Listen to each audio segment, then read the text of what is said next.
Welcome to the podcast, Let the Prophet Speak. Today we begin our study of chapter 28 of the first book of Samuel, that's Shmuel Aleph Perek Chaf Ches.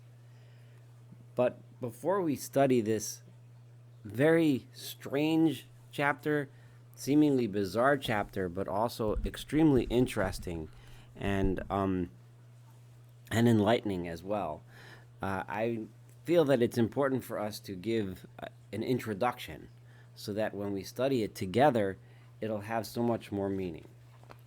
For starters, I want to point out the some things that I have emphasized while we studied the course of Shaul, of Saul, and his successes in the beginning and then his failures. And to zero in on the relationship between arrogance and the relationship between a magical approach to God, or the idea that one can manipulate gods with a small g by sacrificing to them, by rituals, etc., that one can somehow achieve and gain some favor from the gods by doing something other than the way we influence the one God with a capital G, which is only by proper behavior, by proper action, as opposed to ritual sacrifice, etc. And that I had emphasized this, and if I want to go back to several places where we saw Saul's mistakes, where he started, you know, where we started getting to see what his issues were, why he was destined to lose his kingship. The first chapter I want to draw your attention to is the story that we learned about in chapter 13. At that time, if you recall, Shaul was with the people, and they were waiting for Samuel to come, the prophet, and Samuel didn't come, right? Even though he had already told Saul that he was going to be late and to wait for him, he didn't want to wait. So Shaul, what did he do in order? He instead of doing what he was told, the action that he was supposed to do, he figured, Hagishu Elijah Ola, I'm reading verse 9, bring me the sacrifices and let's sacrifice to God. As if that somehow he can curry favor in God's eyes by bringing him sacrifices, as opposed to doing as he was told. We pointed out over there that we're starting to see this flaw in Saul, that he somehow thinks that even if I don't act properly or do things properly, I can still get God's favor by bringing sacrifices, by doing prayers, etc. Then again in chapter 14, we find where they were camped against the Philistine enemy, and they were in dire straits. And remember there that Jonathan was able to rout the Philistine army by using his bravery, courage, and trickery. Saul was there asking, instead of acting, instead of doing, he decided to bring the Aron, the ark, and somehow gain victory by using the ark. If you look at chapter 17, verse 17, 18, and 19 in chapter 14. So we find another place where instead of action, he's trying to use, trying to manipulate and get favor from God by using devices, such as the ark. We find it again later in chapter 14, where instead of allowing the people to eat so that they should be strong and fight the battle, Saul decided that it would be better to allow them to fast, to have everyone fast, despite the fact that also ended up in a terrible disaster with his son. He almost ended up executing his own son, who simply ate honey, which gave him strength to do battle, which in the end, of course, helped them be victorious. But then, in chapter 15, we have really the most obvious place where a major issue, a major point that I think is crucial to understand is brought out. And that is, of course, the famous battle with Amalek, where Saul kept the booty, the sheep, and so on, and allowed the king Agag to remain alive despite his command to destroy everything. There, Shmuel came to Shaul and said, "Why did you not do as I had told you?" And when Shmuel said that, he said something very important, which really clues us in. And we spoke about this then when we discussed chapter 15. It might be worthwhile going back and studying that again, where he said, he told Saul, you were given instructions to do this, right? And then Saul answers and says, it's no problem. I'll bring we meant to bring all of these animals as sacrifices to God. So God will be fine. Don't worry about it. It was essentially what Saul was saying, which belies a fundamental misunderstanding of the relationship between a person and God, both capital G, the real God, and which finds its origins in the mistaken way that a pagan worship happens. Pagan worship doesn't happen because of behavior, because you act in the way that the God wants you to act, but rather it happens because you do some sort of a ritual, some sort of a sacrifice, something that this God wants, so to speak. But Saul had a fundamental misunderstanding in thinking that the way one relates to the real God is the same way the one relates to the pagan gods, only the difference being that the real God is more powerful, more mighty, more special, which is why Shmuel said the very important words there, ki chatas kesem meri, the sin of kesem, the sin of divination or necromancy. Kesem is using magical devices, is rebellion. In other words, thinking that, when we explained this then, that Shmuel was telling Saul that if you treat the real God this way, the same way, thinking that you can replace good actions and good behavior with sacrifices, then you're treating him in the same way that you treat the pagan gods when one does divination or necromancy or some sort of a magical way of trying to manipulate the gods. There's no difference then. It's all idolatry in the same pattern, in the same manner. Even when later Saul it brings David on board to and agrees to David's and allows David to represent the people and go up against Goliath, Saul said over there, "I see that God is with you."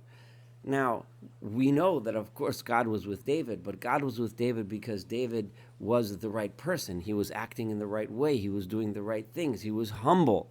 This is so important. But the reason why this is related to arrogance is because when one thinks that he can manipulate God by bringing a sacrifice, when you think you can manipulate God by doing some sort of an incantation, what you're doing is you're being arrogant, because you are acting as if you can manipulate God, get things from God, even though you're not acting in the way he wants you to, even though you're not doing the things he asked you to do. And one can see how easy it is to flip from being an idol worshiper to being from worshiping God in this way. If this doesn't work, it's very easy to float right back into pagan idol worship. Because when one is arrogant and when one wants to manipulate God by doing these kinds of things, by bringing sacrifices, if one doesn't get the results that one wants, it's a lot easier to say, okay, well, this God isn't answering me. Let me go to the other God. Let me do the other thing. And this is really crucial.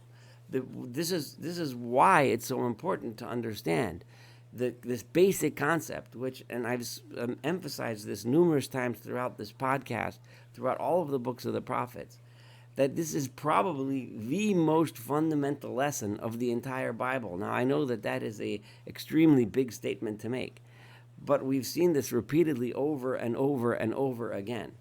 Now we see this that in this prophet, the prophet Shmuel, the prophet Samuel, in his book, where we learn the story of Shaul and David. It is crucial for us to remember and understand this relationship, the relationship between pagan worship, the relationship between a magical type of understanding of how one manipulates God, and how closely they're related, and how related that is to the idea of arrogance and how what the primary lesson of the Torah is to tell us, the primary lesson of the prophets is to tell us that what God wants is not ritual, is not sacrifice, is not magical incantations, but what God wants from us is, as the Torah itself says, Tamim tiyeh im Hashem lekach. I want you to be whole with God, right? Hisalech lefanai, go before me, ve'ehyeh tamim, right? Ve'ehyeh tamim, and be whole, be complete. What does that mean? It means behavior. What God wants is humility and behavior. This is the crucial lesson that is repeated over and over and over again. And this is the lesson that this book of Shmuel wants to teach us, is the problem with Saul. With this introduction, we'll be able to understand the chapter that we're about to study together, chapter 28, and how it is that Saul could have made the terrible mistake that he made, which we're about to read and study in chapter 28. I'm going to read the first couple verses of chapter 28 in this podcast, which is really just an introduction, because these two verses are actually an introduction to this chapter, and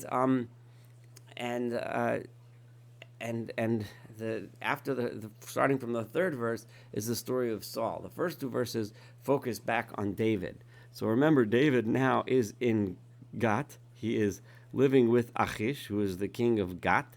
So he's one of the Philistine kings of one of their capital cities, which is one of the five, and Gat is one of them. Achish gave David his own city to live in with his people, and David is pretending to be a loyal servant, the loyal Philistine, and David is pretending to be someone who has abandoned his people, and it makes sense because his people and the king Saul has abandoned David, so it makes sense that David would be bitter and now be an anti-Israelite. Now we know that that is not true. We know that he's living among the Philistines in order to escape, but not because he's no longer loyal to his people, to his nation. He's just afraid of Saul and waiting for the right moment to make his move. But there was Vahi bayamim ahem, this is verse 1, it was in those times, during those days, Vayikbetzu Philishtim et machanei matzava. It seems like this was a major battle. The Philistines gathered all of their camps together into a war party. So this is a major battle, and it's very likely that, and you see from the way this is juxtaposed, that they're thinking, that at least some of them are thinking, that Saul's army is weakened now because David is no longer with them. Remember that David was one of his best military men. When there's civil war among a nation, that's their most vulnerable time. This is the key time to attack. And so Lihilachem b'Yisrael, they wanted to wage war against the people of Israel. Now, Achish, Vayomer Achish el David, Achish says to David, Yadoa teida, obviously you know, ki iti tetzeva machaneh, that you are going to go to war with me. You're going to go out in the camp with me. In other words, the Philistines are going to be divided, presumably in 5 separate camps based on the capital cities that they came from, and you're going to be in my party. Atov anoshecha, you and your men, because David was a well-known warrior, and he'd be a great asset. Achish by now is convinced of David's loyalty. This, of course, will put David in an extremely difficult position of having to fight against his own people. Now, the way David is going to weasel out of this, we'll see a little bit here, mostly in the next chapter. But Vayomer David el Achish, David says to Achish, Lachein atot teida, absolutely, you definitely know, that which your servant will do. Of course, yeah, you know what I'll do, right? In other words, David didn't answer. David is trying to play the game, feel him out, to figure out how he's going to weasel out of this and not give himself away as a traitor. Vayomer Achish el David, so Achish says to David, Lachein shomer l'roshi asimcha kol hayamim, I will make you the one who guards my life. In other words, you'll be my right-hand man, you'll be right next to me, and you'll be there to guard me because you're a loyal soldier. Achish is also thinking, and we're going to see later, that Achish realizes that some of the Philistines are going to feel quite uncomfortable fighting against David, who is a well-known enemy of theirs, and they'll be always suspicious. So Achish is thinking, Achish, who has now been convinced of his loyalty by putting David next to him and trusting him as his bodyguard, he's sending the message that David is trustworthy. This point is important because, as an introduction, because it explains, it's part of the reason why Shaul is so afraid. That in the other fights against the Philistines, in the beginning, Shaul had Saul had David on his side, and David was one of his best and most successful generals. After David and Saul had a falling out, Saul continued to fight the Philistines, and he didn't have David, but at least he was able to fight the Philistines alone. Now, Saul knows that David is among the Philistines. We saw that in the last chapter. He knows that he's there. Now Saul is especially afraid because not only does he not have David with him, now David is allied against him. Shmuel mace. And this is why that little episode, those two verses that I just read, it's placed in front of the story so that we understand in a moment why, when the Philistines array themselves in battle against Saul, that Saul is particularly afraid in this case. And he's particularly afraid also because, remember, that he sees and knows, and we've seen, and he's even admitted repeatedly, that God is with David. Shmuel mace, and Shmuel had died. Remember, we already mentioned that Shmuel had died, but it's important to mention it here so that in order to understand the story that we're about to read. I'm going to continue to read several verses before I split this chapter up. Vayispedulo chol Yisrael, and all of the people of Israel had excuse me, had eulogized him and cried over him. Vayikberuhu b'Ramah uviro, and he was buried in Ramah and in his town, where he had lived. V'Shaol heisir ha'ovot v'et hayidonim me'aretz, and Saul, in order to curry favor with God, of course, had removed all of the ovot v'yidonim are different types of an ov is a necromancer who brings up the dead to talk to the spirits, and yidonim is other kinds of magical spirit people that talk to spirits of some sort. So Saul had done this, and this is obviously, presumably, a good thing that he had done this. Obviously, the Torah forbids us to access such things and to delve in such matters, and that those are pagan things to do, and therefore Saul got rid of them, which is a good thing. And Saul is also, of course, thinking, as we'll see soon, that by doing this, maybe he'll get favor with God, and he'll have God on his side to help him in his endeavors in his battles. Vayikbitzu Filishtim vayavohu vayachanu v'shuneim vayikavtzu, and all the Philistines gathered. This is the same battle that we were referencing before, that Achish was getting ready for and was hiring David to be his bodyguard. Vayachanu v'shuneim, and they camped in Shunem. Vayikbot Shaul es kol Yisrael, and Saul gathered all of Israel. Again, all of Israel, meaning he didn't just use a small army. This was a big deal. He gathered everyone he could, obviously with the exception of David and his men, right? Which is a glaring exception. And the way this chapter is laid out wants you to get that glare. That's the gorilla in the room, right? Which it's deliberately treated as if it's a gorilla in the room. Vayachanu ba Gilboa, and they camped at Gilboa. A lot of people comment here about the